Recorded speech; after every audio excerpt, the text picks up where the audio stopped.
Coinbase wins against the SEC, China turns money printers back on, and millions of dollars in airdrops in the last 24 hours. It's looking like the crypto market's doing a good little bounce back. Might see new all-time highs very soon. We're going to dive into this significant news that's going to affect everything in this video, so let's dial in. So this is like a 2.5 minute video. I'm just going to play maybe a 15-second clip of it that I think is most important, and I'll kind of give you the summary of what he said in context after I play it. Also, he wrote a really long post, and I'm also not going to read the entire thing in this video. You can go check his post out on his Brian Armstrong Twitter. This is the CEO of Coinbase, by the way, but go ahead and listen to this.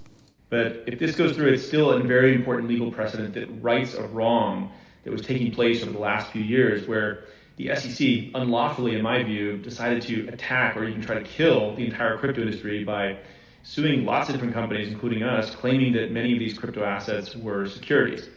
Now, they did this despite there not being any law indicating that that was the case. They didn't publish any clear rules to the industry, and in our situation, they actually had allowed us to become a public company just a few years prior, where they looked at everything we were doing and our listing standards, and they got comfortable enough to allow us to become a public company. So we should not forget how close we came here to few bad actors in the government actually. So he goes to say that they spent $50 million to win this case. And what he's saying here is everything was for the government to look at, for the SEC to look at. They became a publicly traded company, I don't know the year, and it was basically like you have the freedom to pursue this as a business. And then it was lawsuit after lawsuit of things that didn't have rules. That's why a lot of people that are deeper into crypto aren't against regulation. There was no regulation. It was kind of you can run that business and then getting sued for running it a certain way, even though there was no guide on exactly the way to run the business. So this is a huge win for the industry, as the SEC essentially tried to kill off the industry, being greedy in this whole process. So in his longer post that he wrote about this, I'm going to sum it up basically to his main points. Pretty much this is a full dismissal, so that means there's going to be no fines paid or anything like that. He said it in a much nicer way than this is captioned, and instead of saying the Coinbase destroyed the SEC, he says that they came into an agreement with the SEC staff to dismiss the litigation against Coinbase. Basically, he goes on to say what he just mentioned about how big this is. The SEC was wrong on the law, so again, they were trying to pursue a law that they didn't even have in place. Or that was in place in like the mid 1900s, where like crypto was 100 years from not 100, but crypto was so far from even being in the picture that you can't really apply old things.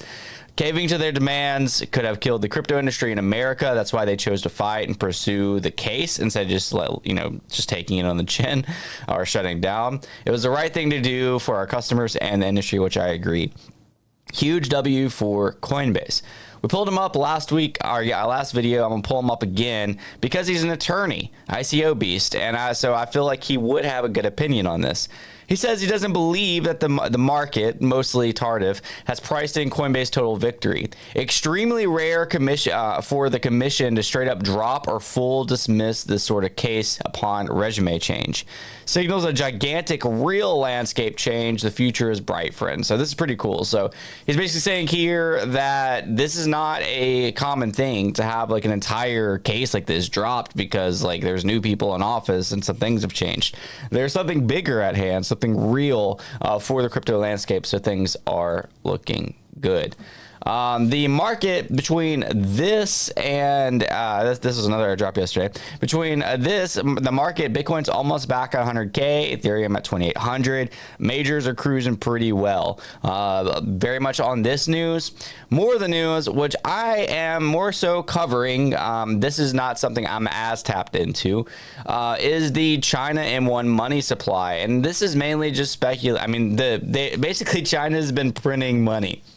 Anytime these money printers get turned on, it's a huge debate in the financial industry that I'm not here to debate. But it would not surprise a lot of people if the U.S. tries to match this, as you know, there's some tension there.